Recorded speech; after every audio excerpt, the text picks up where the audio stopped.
Oui,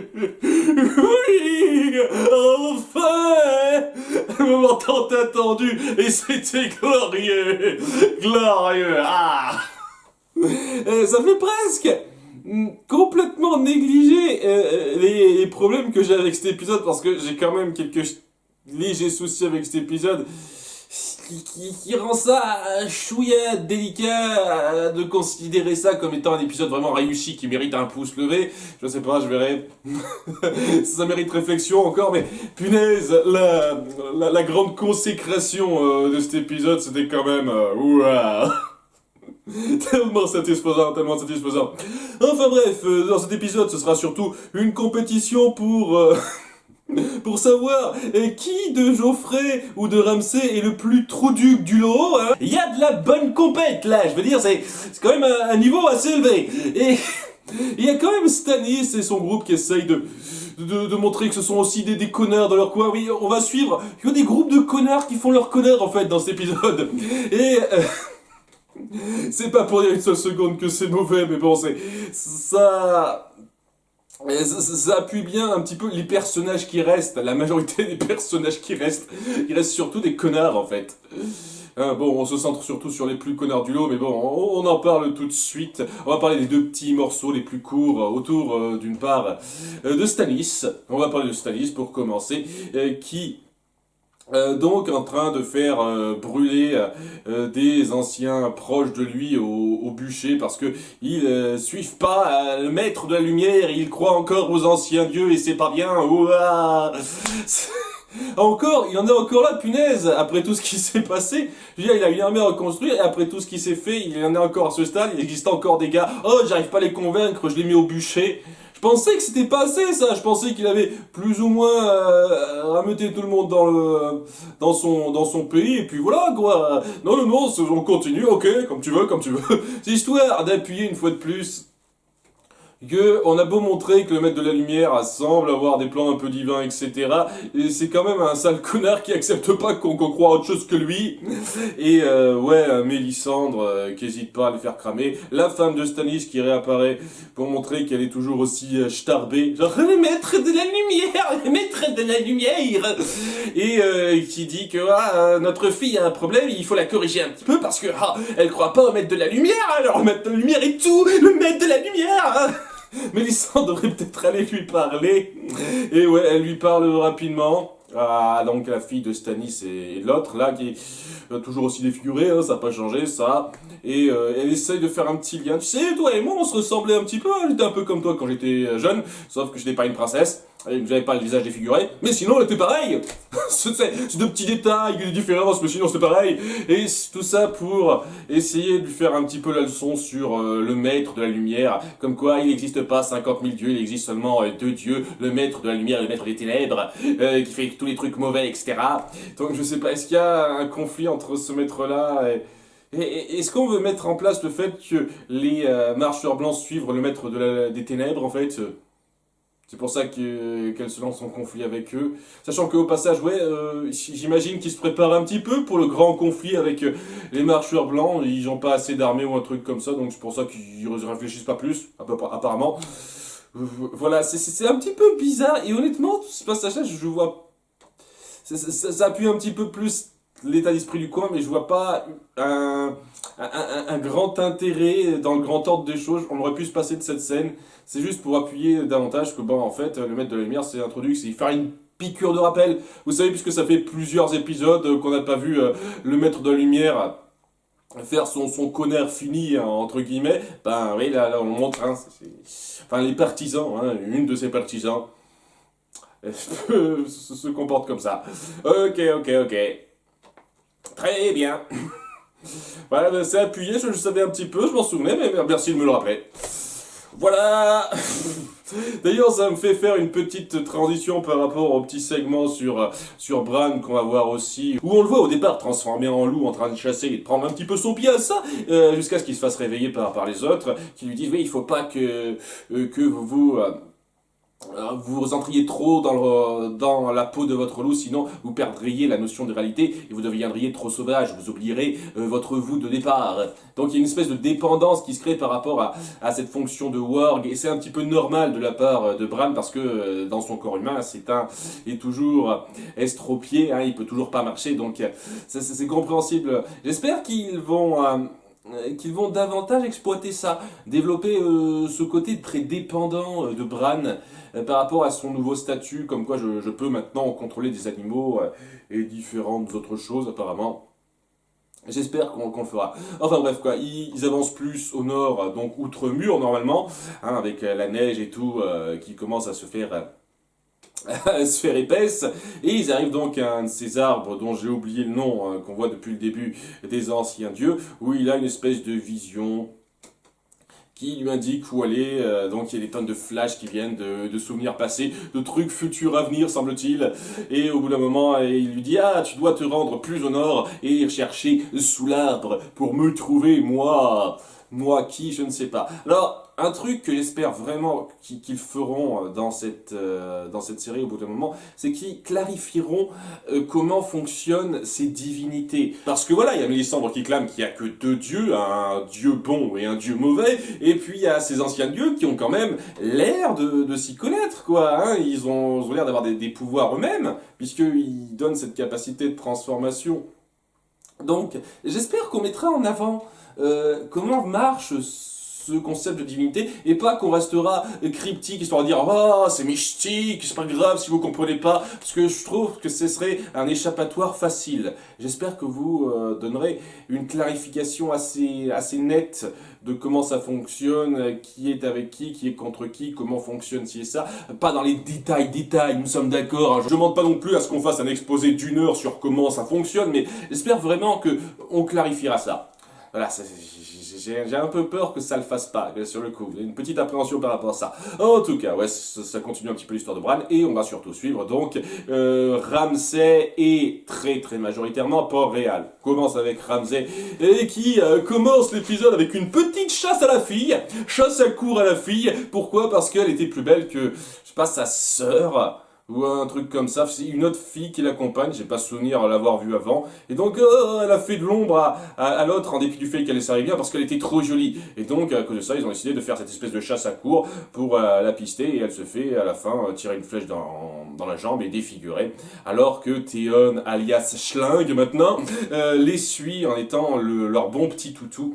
Il a été complètement automatisé par cette torture, et c'est plus que l'ombre de lui-même, même lorsqu'il apprendra plus tard que Robb est mort, ça a l'air de l'affecter, parce que c'est un truc de plus qui vient s'ajouter, mais il reste docile et il n'arrive pas à se rebeller. Voilà, vraiment, hein, vous allez à fond pour nous faire avoir de la peine pour lui après ce qu'il a fait dans la saison 2. Hein. J'ai toujours pas oublié, les gars, quand même. Hein.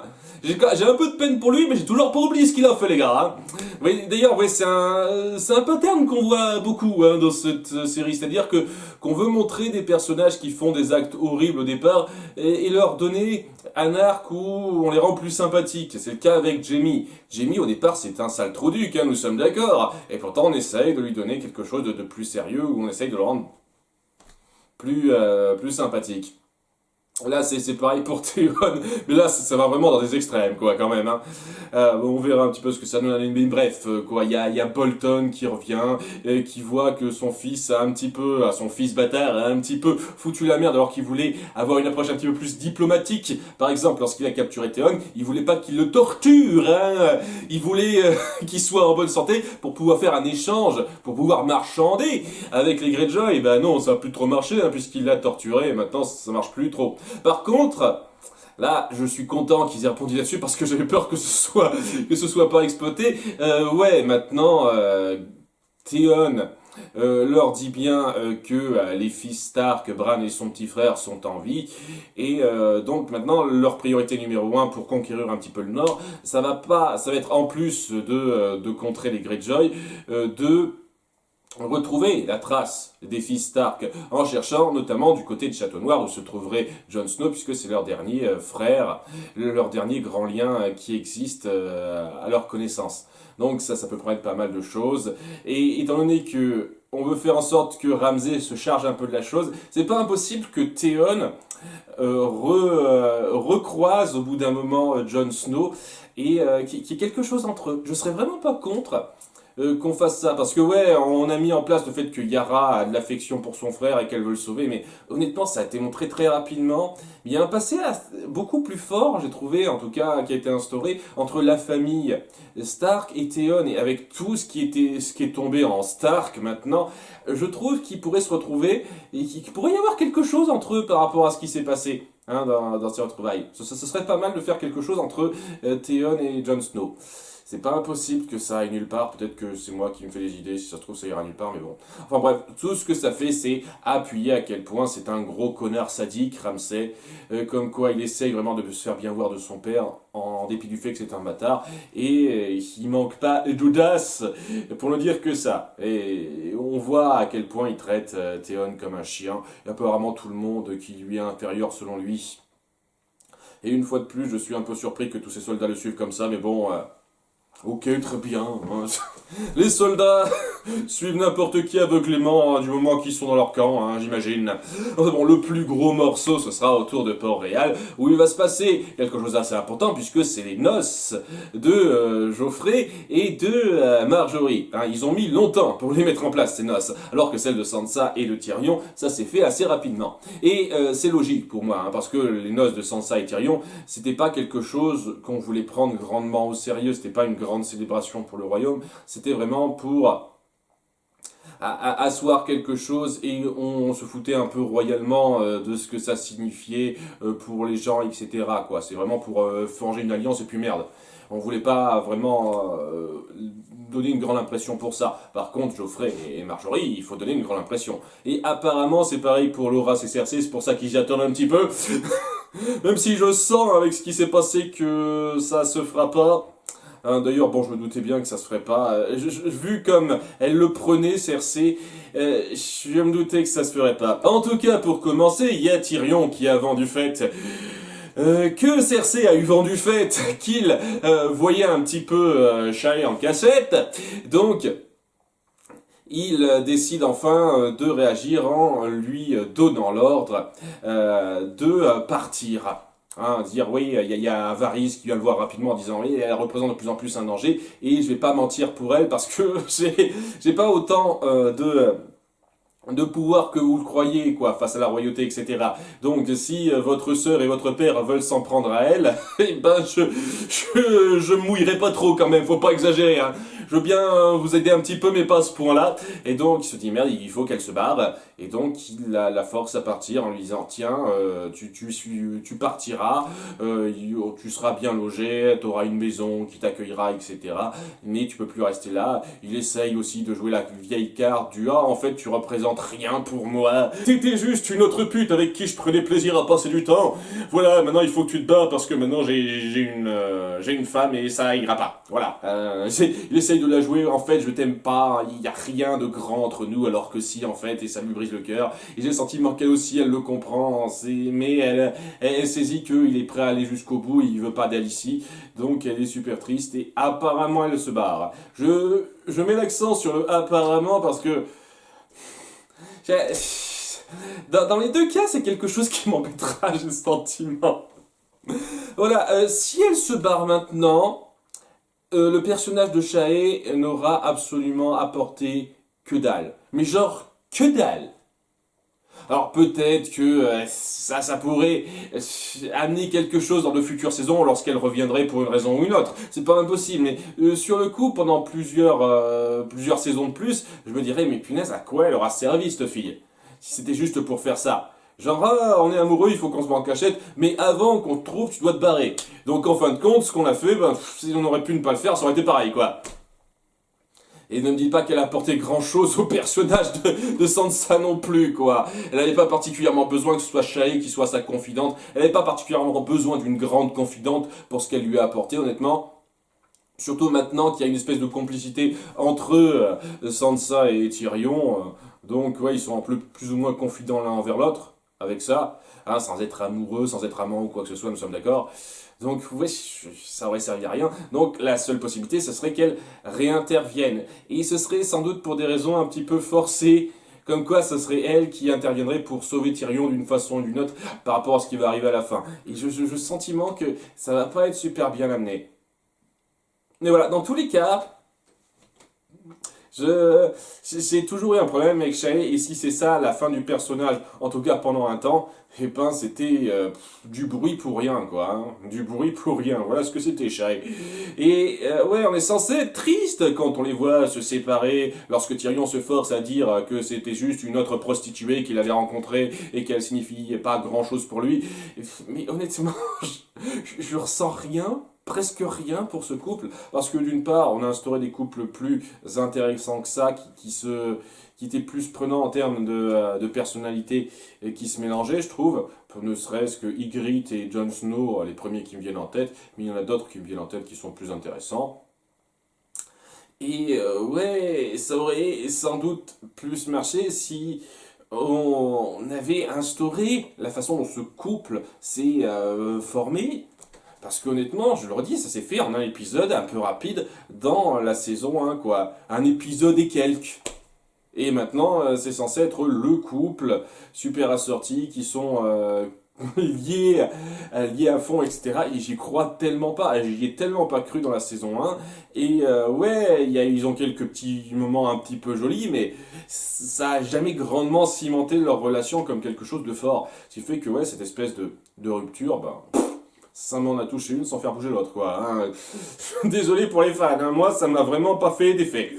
En tout cas, oui, un autre passage autour de Tyrion et de Jaime, cette fois, où il discute un petit peu de son nouveau statut. Il fait partie de la garde, mais il a peur de servir à rien, puisqu'il a à nouveau qu'une seule main, hein, une seule main de dispo. L'autre, c'est une main qu'on lui a remplacée, elle est faite en or, elle est très jolie, etc., mais elle lui permet pas trop de se battre. Donc, Tyrion lui conseille de s'entraîner un petit peu en catimini pour pouvoir être à nouveau un bon bretteur de la main gauche cette fois-ci, seulement il veut pas non plus que ça jasse trop autour de lui, sachant que oui, tout le monde voit qu'il a perdu la main, et sans propre commence à se figurer, mais ouais, étant donné qu'il a perdu la main droite, la main avec laquelle dont on connaît que c'est sa main principale, et ben tout le monde devrait se dire, ah ben il devrait plus être très doué là, à l'épée maintenant, c'est un petit peu logique.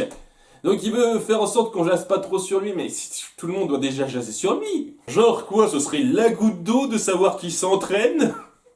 J'avoue que j'ai pas très bien compris ce délire, mais bon, c'est histoire de mettre en place le fait qu'il va subir l'entraînement avec Bronn de façon discrète, de façon à ce que personne ne le sache. Ok, voilà, très bien. Comme ça, il se débrouillera mieux à l'épée de la main gauche. C'est bien, c'est bien.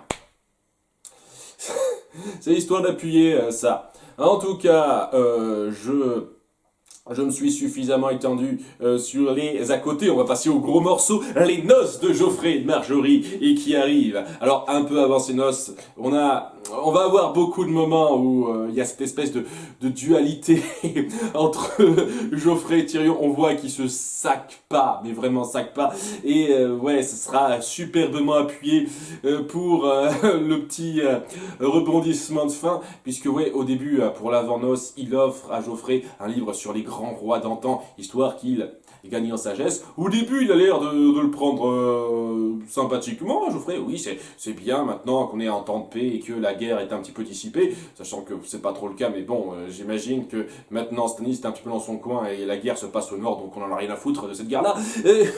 Maintenant que c'est un peu la petite par ici, il est bien de savoir la sagesse des rois plutôt que seulement l'art du combat. Et je me dis, oh, c'est cool, c'est un petit peu assagé, non, il s'en branle royalement. Il reçoit juste après ça une épée en acier valérien qui a été forgée pour lui, donc c'est la deuxième épée qu'a fait forger Tywin apparemment dans l'épisode 1, semble-t-il. Donc il voulait pas en garder une pour lui. Ok, et ouais, on dit que cette épée, c'est un acier tellement tranchant qu'il trancherait à peu près tout, et il veut le tester en tranchant le bouquin que son oncle lui a donné. Comme quoi, ouais, j'ai une épée. Donc ouais, le cadeau de Tyrion dans ta gueule, j'en veux pas. Sachant que ouais, c'est pas si tranchant que ça, si ça ne fait que trancher le livre et pas la table qui est en dessous, hein. Parce que la table qui est en dessous, elle s'en sort bien quand même, hein. Et me dites pas qu'il a le geste précis, Geoffrey, hein, c'est clairement pas le cas. Donc, C'est pas un acier si tranchant que ça. Ou alors c'est une table super résistante, hein. Parce que si c'est juste pour couper un livre, n'importe quelle lame un tant soit peu aiguisée fait l'affaire, hein. Je dis ça comme ça, c'est un détail. Enfin bref, ça met en place, une fois de plus, le conflit idéologique. Et le fait que Tyrion et Joffrey peuvent pas se sentir, comme ce sera superbement appuyé durant les noces. Donc les noces, le gros morceau de cet épisode commence avec pas mal de choses qui se passent. Ça va assez vite, le mariage. J'espérais un petit moment que quelqu'un intervienne en butant la moitié des Lannister en disant les Stark m'envoient, vous appelez le bonjour des Stark. Comme quoi, vous savez. Non, c'était trop beau. Et ouais, ils se marient, ça se passe bien pour l'instant. Il y a le banquet d'après-mariage où on voit Olenna pas arrêter de geindre un petit peu, de dire je vais profiter un petit peu de l'argent que j'ai dépensé, histoire de dire c'est moi qui ai payé pour le mariage majoritairement, merde, hein, histoire de bien leur rappeler, c'est grâce à moi que vous avez pu faire ça. Bien enfoncer un petit peu le clou.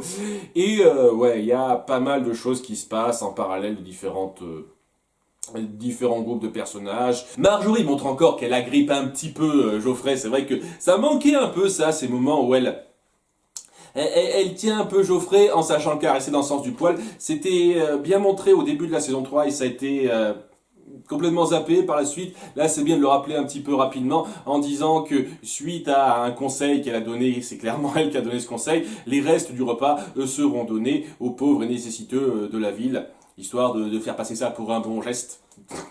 Vous avez nos restes. Mais Cersei serait pas contente et voudra un petit peu prendre ça de revers pour casser un petit peu l'image de sa bru maintenant, en disant ouais non en fait donnez ça aux chiens, en faisant commander au maître quelle commande puis celle de faire donner ça aux chiens. Et ouais, je trouve qu'on en a un petit peu trop de pouvoir à ce maître, quoi. Ça fait combien de temps qu'il est là? Tout le monde devrait savoir qu'il obéit une seule et les mêmes femmes depuis le temps, mais personne va avoir de soupçons par rapport à ça. Mais je dis ça, c'est d'une parenthèse. Parce que de toute façon, ce sera pas trop repris, j'imagine, avec ce qui va se passer. Et on va voir pas mal de petits moments un petit peu fortiches. On va avoir un petit moment avec Dorton, si je me souviens bien de son nom, le bouffon qu'on avait vu dans l'épisode précédent, qui est raillé un petit peu par tout le monde et surtout par Joffrey pour le tourner en ridicule. On va avoir quelques petits moments entre personnages. Il y a Oberyn qui présentera ses respects à Tywin et Cersei en insinuant de façon assez claire qu'il les méprise, mais fortement. Il y a un passage entre Jaime et Loras où ils discutent sur un ton un peu menaçant en disant qu'ils peuvent pas avoir Cersei l'un comme l'autre, en disant ouais Cersei vous voudrez pas dans son lit, vous ne pourrez pas l'épouser, et Loras répond et ben vous non plus vous pourrez pas monsieur. Et pareil, à un autre moment de conflit, lorsque Brienne vient présenter ses respects à Marjorie et au roi, surtout à Marjorie, mais bon, on essaye de faire bonne figure par rapport à ça quand même, et où Cersei le prend mal en disant est-ce qu'il y a un truc entre vous et Jaime, avec cette espèce de ton je vous ai allé, il y a ce côté très très ennuyeux en fait, dans la relation de couple entre Cersei et Jaime, qui est un peu qui est remise en avant en fait dans cet épisode, alors que ça faisait 2 saisons qu'ils étaient séparés et que même s'ils discutaient un petit peu du fait que Jaime ne soit plus là et que ça représentait un petit peu quelque chose pour Cersei, c'était pas non plus très mis en avant hein, cette relation entre eux. Maintenant qu'on veut remettre cette relation entre eux avec cette espèce de jalousie qui se forme, j'ai quand même du mal à saisir. Surtout de la part de Cersei, qui passe un petit peu pour une connasse. Hein. Enfin, elle a toujours été une connasse, mais c'est plutôt une connasse qui sait pas ce qu'elle veut. Parce que là, elle est jalouse que son frère, dont elle est amoureuse, et son frère jumeau une fois de plus, puisse en aimer une autre. Alors que dans l'épisode précédent, elle a dit elle-même que c'était trop tard et que c'était vaguement plus ou moins plus trop la peine d'essayer de recoller le morceau. Bon, c'est pas exactement comme ça qu'elle l'a dit, mais voilà quoi, elle avait montré qu'elle était plus ou moins passée à autre chose, mais là non en fait. Décide-toi, connasse. J'ai du mal avec Cersei dans ces derniers épisodes, honnêtement. dans l'épisode précédent et dans celui-ci, honnêtement, je trouve qu'elle devient plus une espèce de caricature maléfique et aigrie de ce qu'elle était avant, où avant c'était un personnage un petit peu plus complexe que ça en fait. Mais là, ouais, arrêtez de me piquer mon mojo, je veux ci pour moi, je veux ça pour moi, je veux tout pour moi. Et à chaque fois que qu'on verra Geoffrey faire le connard, elle sourira en coin comme si ça lui faisait plaisir. Genre, ah mon fils c'est un connard, ça me fait tellement plaisir qu'il fasse chier les autres. Tout le temps, elle a cette espèce de sourire en coin, quoi. Comme si ça lui faisait plaisir, alors que non, c'est pas censé lui faire plaisir. Et je suis désolé, hein, si c'était censé être un faux sourire comme quoi elle essaye de donner bonne figure, eh ben ça le fait clairement pas. Hein. Ça fait clairement un sourire de connasse qui prend son pied tout de suite. Hein. Donc, je sais pas, elle a grandement régressé en devenant connasse finie, alors qu'il y a beaucoup de personnages qu'on a réussi à rendre plus complexes dans cette ambiance moins manichéenne, quoi. Ne serait-ce que Jamie, même si maintenant, étant donné qu'on revient sur leur relation de couple, je trouve qu'il a perdu un petit peu en profondeur. C'est vrai, la relation entre Jamie et Cersei, je trouve pas ça sensationnel, honnêtement. Et ouais, mais ça va quand même encore bien, Jamie, j'apprécie quand même encore beaucoup, mais là, Cersei, j'ai du mal, hein. Je trouve qu'elle a grandement régressé. Enfin bref, l'événement principal, ce qui se passe surtout, c'est que Geoffrey a décidé, lors de ses noces, de faire un petit spectacle pour célébrer sa victoire lors de la bataille des cinq royaumes, des 5 armées. Je ne sais plus exactement comment c'est dit. Et donc il fait un petit spectacle comique qui reprend un petit peu les 5 armées, l'échelle des 5 armées, joué par des nains. De façon bien entendu complètement exagérée, très bouffonnesque. Et bien entendu c'est clairement fait pour s'attaquer à Tyrion, mais c'est pas qu'à Tyrion que ça s'attaque, puisque on dépeint Renly comme une espèce de grosse folle, sans la moindre virilité, sans le moindre honneur, et donc bien entendu Cloras le vit mal, évidemment Cloras le vit mal, c'est bien d'appuyer ça, et de rappeler quand même que Loras avait des sentiments pour lui. Il y a le fait qu'on tourne au ridicule évidemment Robb avec ce qui s'est passé, et bien entendu que son sale vit mal, elle doit encaisser ça en restant assise, et on sent la peine, quoi, l'effort qu'elle fait pour pas se jeter sur Geoffrey tout de suite. Et le pire, bien entendu, c'est Tyrion, quoi, qui est ridiculisé du début à la fin, quoi. On insiste tellement là-dessus pour bien appuyer ce qui va se passer à la fin, sur le fait que Geoffrey veut le mettre en avant, veut le ridiculiser d'autant plus, surtout à un moment donné, lorsqu'il veut le faire jouer avec eux, lorsqu'il veut le tourner encore plus en ridicule en disant « Ah, maintenant c'est toi mon échanson », je vais essayer de me rappeler ce truc-là, échanson c'est la personne qui sert le vin, hein, donc c'est toi qui dois me servir mon vin, et donc il le ridiculise en faisant tomber son verre, en le balançant loin, « Ramasse-le, échanson, ramasse-le, tu me sers, tu me sers, tu me sers, tu me sers ». Il veut à tout prix aller dans les extrêmes les plus poussés pour le ridiculiser en public. Et Tyrion doit faire de son mieux pour rester calme et faire bonne figure. J'apprécie aussi particulièrement Marjorie là-dedans, où elle se rend compte du gros malaise qu'il crée en voulant faire ça et en voulant le plus souvent possible attirer l'attention ailleurs. Notamment, ah regardez, la tourte arrive. Pensez à la tourte, monseigneur, hein, ne pensez pas trop à Tyrion, s'il vous plaît. Elle essaye de son mieux de calmer l'ambiance, d'alléger l'atmosphère, en sachant à qui elle a affaire comme roi. Et ouais, il y a vraiment cette ambiance de malaise assez forte. Et durant tout ce temps, à nouveau, Cersei fait son petit sourire en coin. Là, et ouais, j'ai du mal avec elle, hein, si c'est comme ça qu'elle le voit, alors que normalement, elle devrait avoir un peu de peine que son fils soit pas aussi bien avisé qu'il devrait l'être. Et enfin bon, voilà, je vais pas m'étendre trop sur Cersei pour l'instant. J'ai le sentiment que va y avoir d'autres occasions sur lesquelles m'étendre sur le personnage. En tous les cas, après moult humiliations, vient un moment où Geoffrey finit par s'étouffer en buvant son verre de vin et après avoir mangé une part de tourte. C'est important ça. D'ailleurs, je n'ai pas parlé, mais rapidement, le coup de la tourte, c'est dégueulasse quand on y pense parce que pour ouvrir sa tourte, il utilise sa fameuse épée. Ah ouais, regardez, moi je suis un grand roi, j'utilise mon épée en acier, en grand acier, etc. pour couper un gâteau. Waouh! Vraiment un roi très digne. Et donc, en coupant le gâteau avec son épée, avec un grand coup sec, il libère des tonnes de colombes. Et il y a des cadavres de colombes à l'intérieur qui restent. Et on doit servir le gâteau après, hein. Ouais, c'est bien, bien.